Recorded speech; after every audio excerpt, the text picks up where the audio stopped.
the weakest one in the room. The training hall buzzed with noise. Shouts, laughter, and loud footsteps echoed off the steel walls of the alien military base. Tall warriors from distant worlds lined up near the obstacle course, flexing their limbs and adjusting their armor. Most of them were veterans.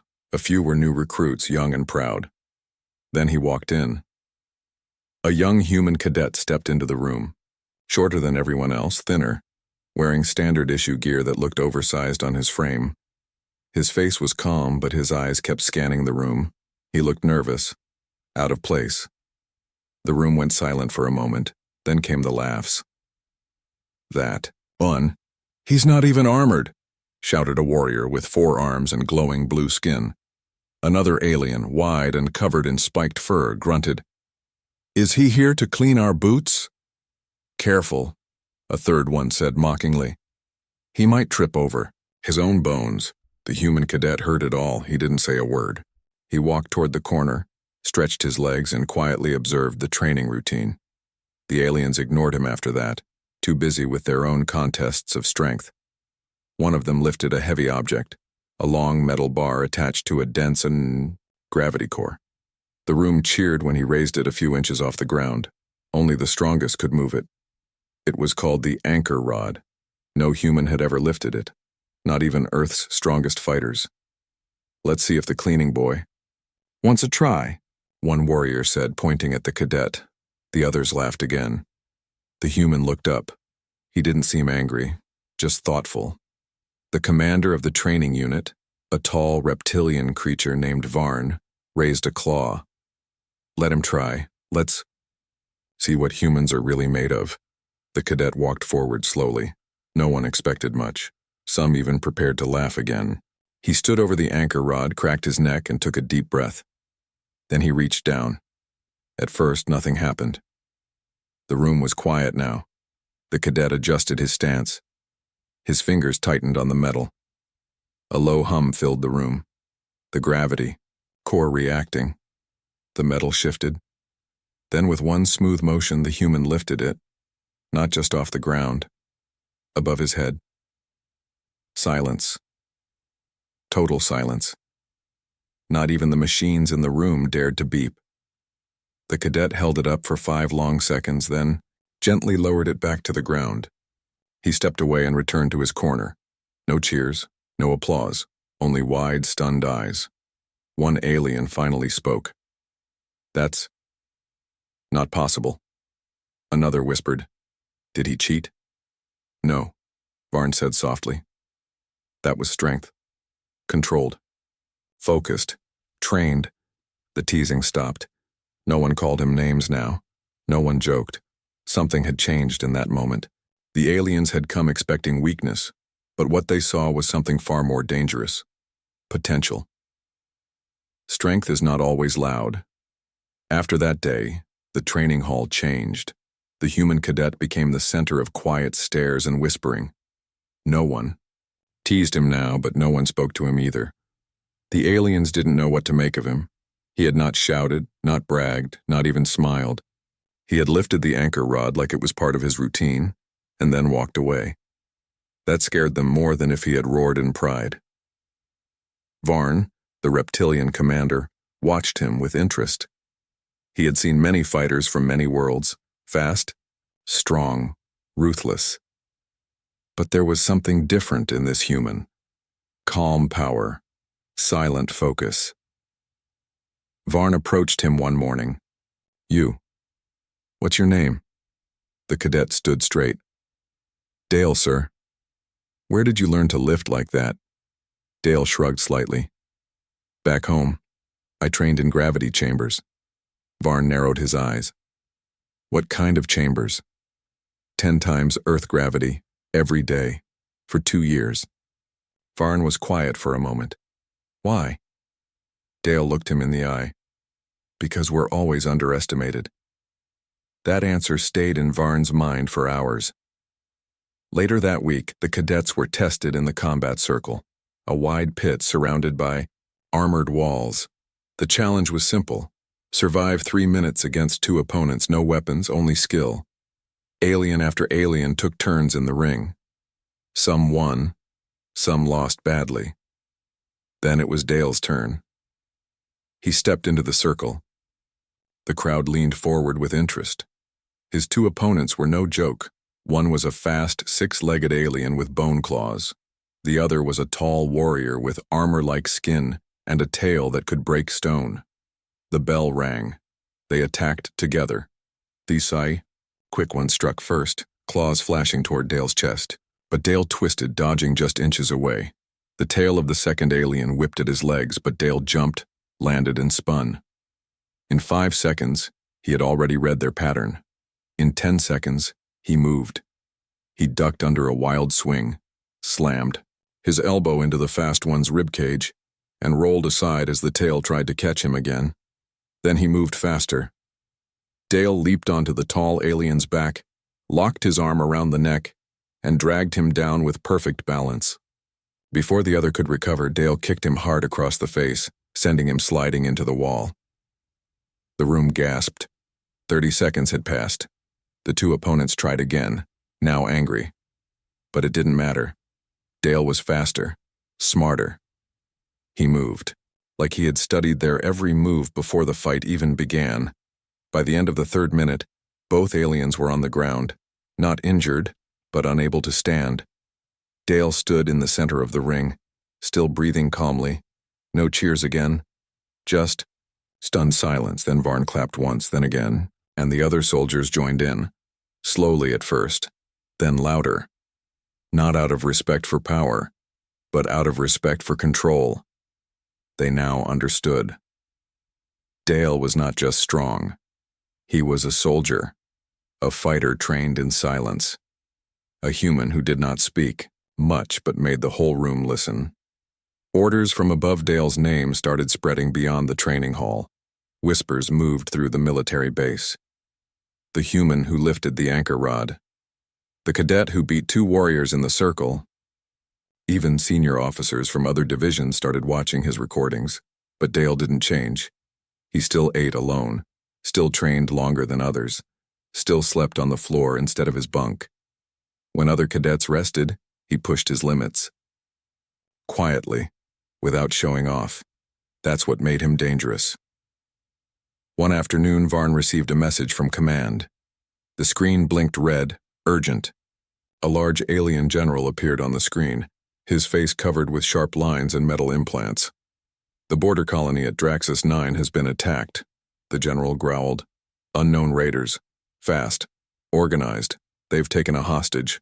Varn stood at attention. Who? A diplomat. High value.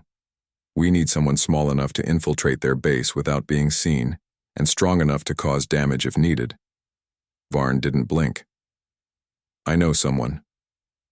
That night, Dale was called to Varn's office. The room was quiet. Just the sound of old data screens flickering.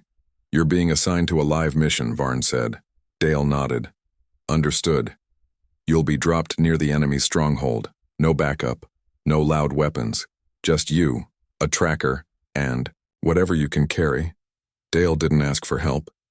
He didn't ask for details. Why me? He asked instead. Varn folded his claws together. Because you're not loud, you're not proud, and you don't panic. Dale nodded again. When do I leave? In 1 hour. Outside, the other cadets watched as Dale was suited up in a stealth uniform. Lighter than normal gear, built for speed and silence. No one teased him now. No one dared. The cadet who once stood alone was now walking toward war. Some whispered to each other, "He's not ready." Others said, "He's going to die." But Varn watched him go with a different thought in his mind. They've made a mistake. They think he's just a human. As Dale stepped into the transport ship, he looked once over his shoulder at the training yard. The place where it all started. Then he vanished into the black sky, heading toward a hostile world, alone. But he wasn't worried, because Dale had been underestimated all his life, and he was ready to show the galaxy what humans could really do. Into the Wolf's Mouth, the ship landed without a sound. It hovered just above the dark cliffs of Draxus 9, cloaked by thick mist and swirling red clouds. Dale dropped out from the back hatch and rolled silently across the rock floor. The wind howled, but his boots made no sound. He moved like a shadow. Ahead of him was the enemy base, built into the side of a mountain. The walls were made of dark metal, full of cameras and scanners. Tall guard towers watched from above, and patrol bots floated in slow circles. Dale studied everything from a ridge. His helmet visor showed movement trails, heat signals, and map estimates. The hostage was deep inside, 2 levels down in a cold room surrounded by thick walls. A normal cadet would have called for backup. But Dale had something else. He had calm. He waited for one of the patrolling bots to turn. Then he moved. Fast. Silent. One jump to a lower ledge. A sprint across open ground. A slide under the sensor grid. He reached the base's side wall. There, he placed a tiny tool. Something Earth's engineers had built quietly, without alien help. It cut through steel faster than plasma. Within seconds, a hole opened just wide enough for him to slip inside. The hallway was dim and cold. Dale entered crouched, breathing slow, heart steady. He moved from shadow to shadow, past guards with plasma rifles, past doors with alien writing. He didn't engage. Not yet. He wasn't here to win a war. He was here to save someone. Finally, he reached the chamber. A thick blast door stood between him and the hostage.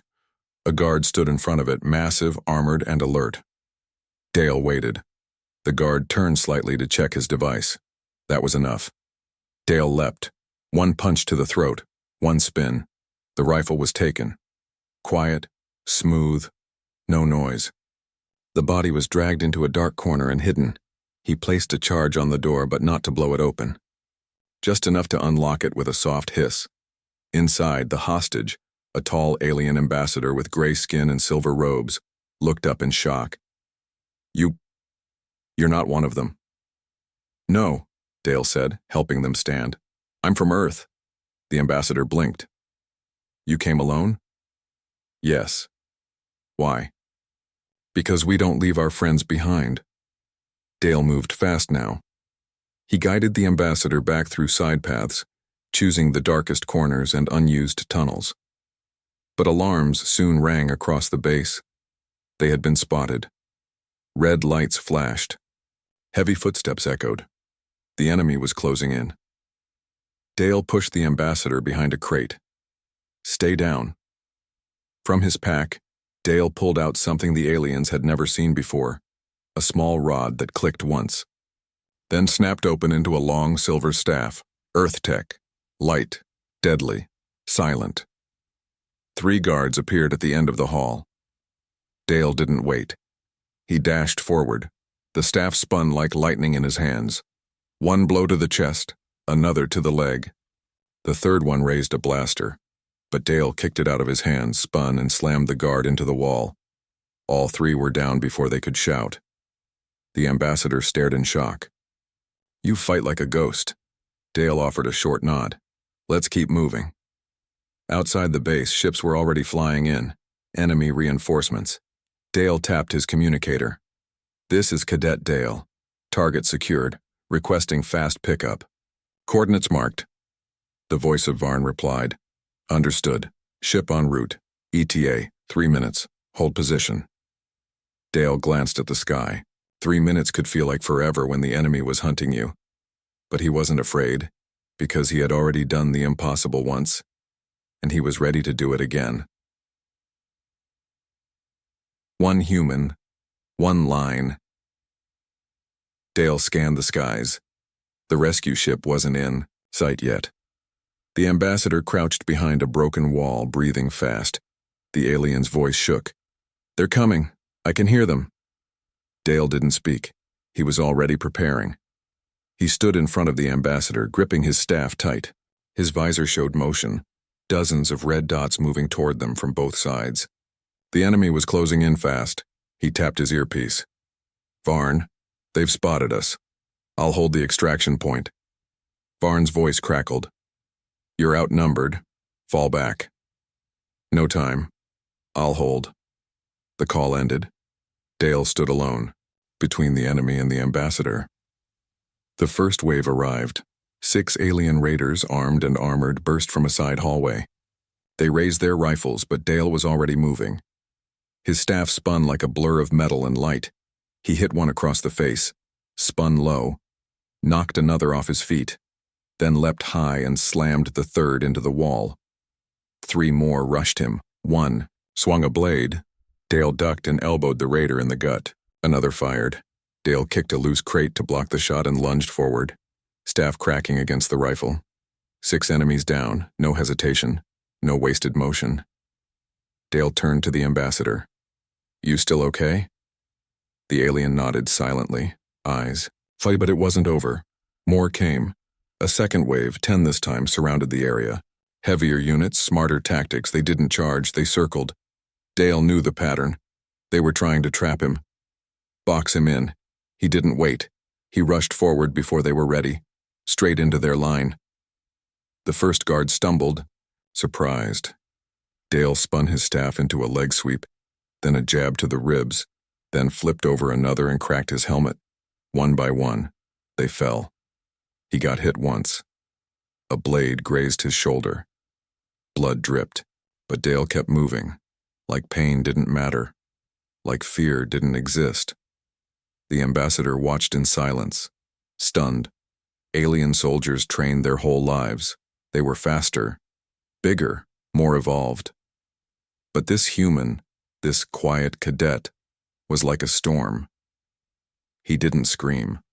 He didn't show off. He just fought, with focus, with fire, with fury.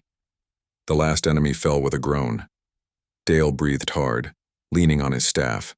His arms ached. His shoulder burned. But he stayed standing. Above him, engines roared. The extraction. Ship appeared, sleek and fast, dropping from the clouds with its side hatch open. Dale turned to the ambassador. Time to go. They sprinted to the landing zone. The ramp dropped. Varn himself stood at the edge, reaching out.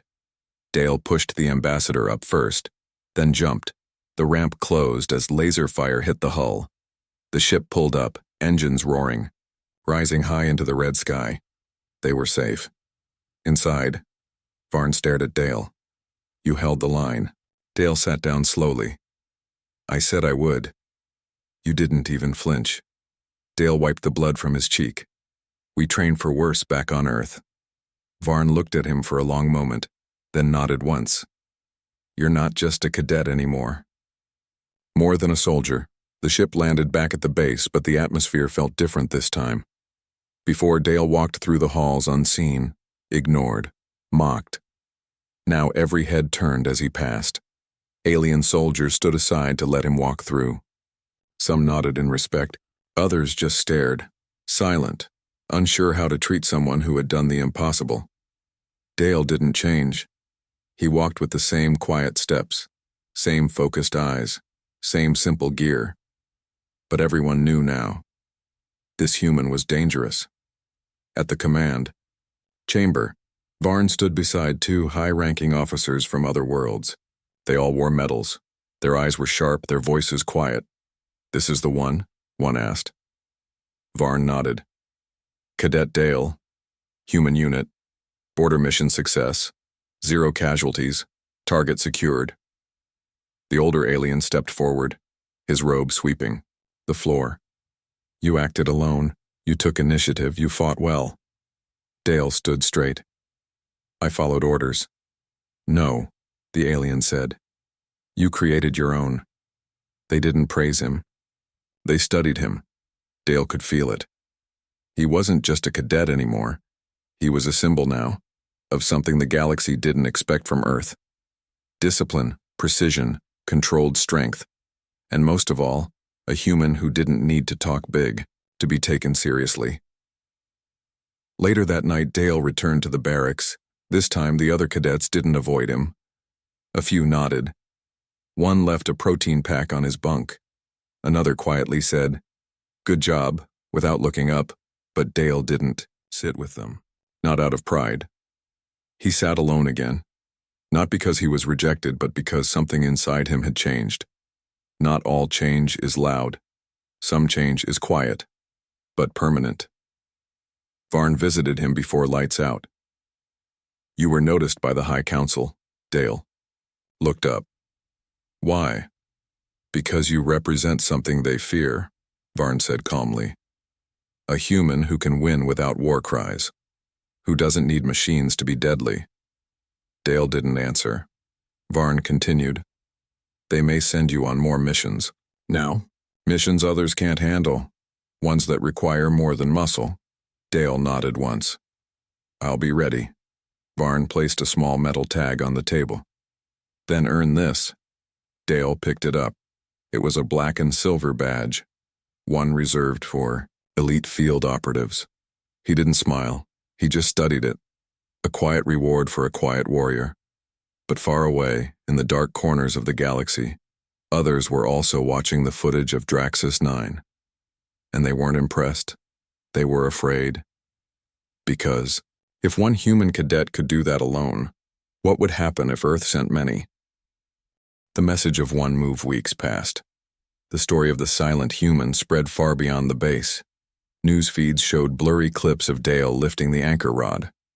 Other videos showed him outnumbered at Draxus 9, taking down elite soldiers with nothing but a staff and pure focus. But the most powerful part? He never spoke in the footage, no words, no screaming. Just calm action. That frightened many in power. On distant council worlds, alien leaders gathered in hidden rooms. Earth is rising too fast, one ambassador growled. Their soldiers are spreading a message. Not with speeches, another added, but with results. A third leader, older and colder, tapped a claw on the table. Then we must stop the message. Back at the base, Dale was assigned to advanced solo training. Was no longer Cadet Dale. Now he wore a patch with no rank, just a symbol. A black circle with a single white line through the center. A sign of a lone operative. Even in training, he pushed harder than anyone. He carried weights meant for tanks. He fought against machines, built to simulate elite enemy tactics. He studied for hours every night, memorizing alien languages, maps, and tactics. But one thing remained the same. He never spoke more than needed.